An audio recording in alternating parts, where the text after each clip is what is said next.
Hello guys, in today's video I will be showing you how to fix Nikki crashing problem. So the answer is easy, just go to the settings and then scroll down to the apps section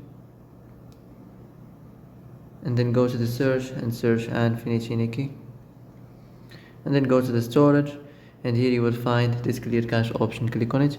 Now you can go check it if it worked, and if it didn't you can try to restart your phone or turn the Wi-Fi off and on, or the Bluetooth or the airplane mode. Also you can try to clear data, but be careful. If you clear data, all this application's data will be deleted. This includes all files, the settings, the accounts, the databases, etc. So be careful if you want to clear your data.